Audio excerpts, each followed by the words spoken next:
conflicto entre limpiavidrios y los automovilistas no es algo nuevo y sigue generando debate sobre cuál es la salida a esta problemática. Ayer fuimos testigos una vez más de un incidente entre un juez y una limpiavidrios que se tomaron a golpes en plena avenida. Ambos dieron su versión y también apareció un nuevo video de lo sucedido.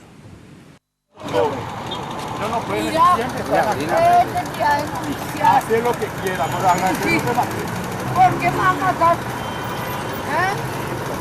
¿Por qué me va a matar si yo no respeto? Dale. Ojalá no va. No le pegué a nadie.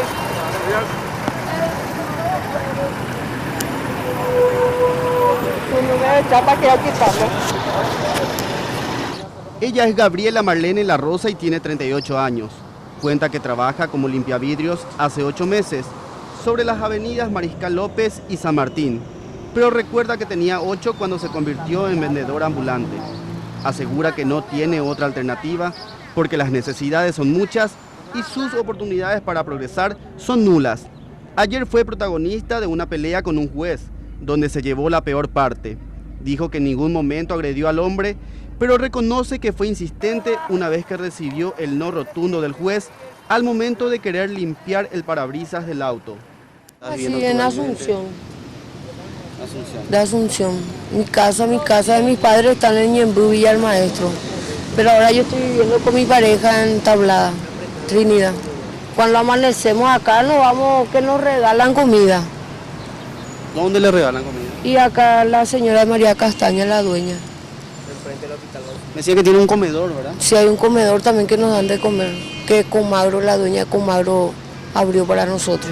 Hay muchos que viven por la calle y son limpiavidrios, pero no quieren ser limpias, mi hermano, yo te puedo decir, eso es la verdad. La verdad. 1 o 2 horas que esté ahí, que haga 5.000 guaraní, no va a dar gusto. A nadie le va a gustar, ni al más bobo, realmente. Pero si a mí me dan una posibilidad, realmente yo me voy a trabajar. ¿Quién no quiere trabajar y dejar la calle?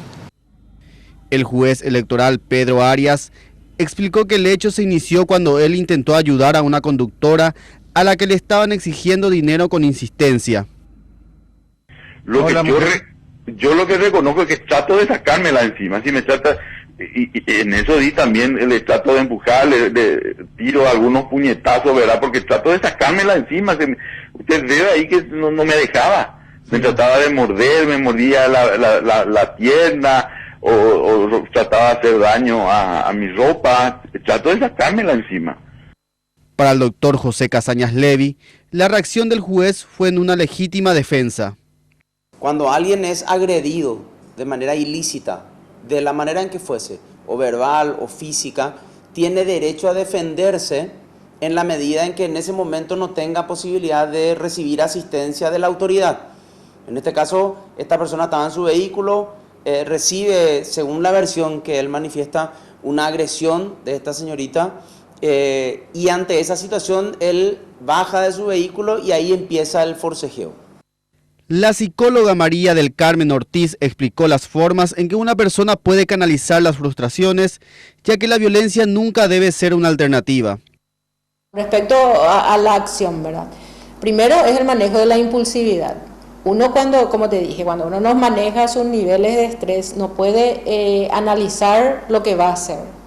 Entonces hay formas de abordar el estrés. Primero, el hecho de sacar pensamientos negativos. En el momento que él está siendo presionado por estos chicos de limpiar, obviamente ya seguramente le habrá hecho pensar en negativo a esta persona. Sacar los pensamientos negativos, tratar de analizar esa situación y tomar una decisión adecuada. Eso es lo importante. Eso es lo que tendríamos que hacer ante una situación de presión, ¿verdad? Entonces ahí viene el no manejo de una situación de impulsividad. Lo que hizo fue abrir, afrontarlo y crear otra vez una situación de conflicto que tiene otras magnitudes, ¿verdad? Finalmente, tanto el juez y la limpiavidrios llegaron a un acuerdo. Él se comprometió a pagar los gastos médicos de la mujer y también le dará la suma de 3 millones de guaraníes.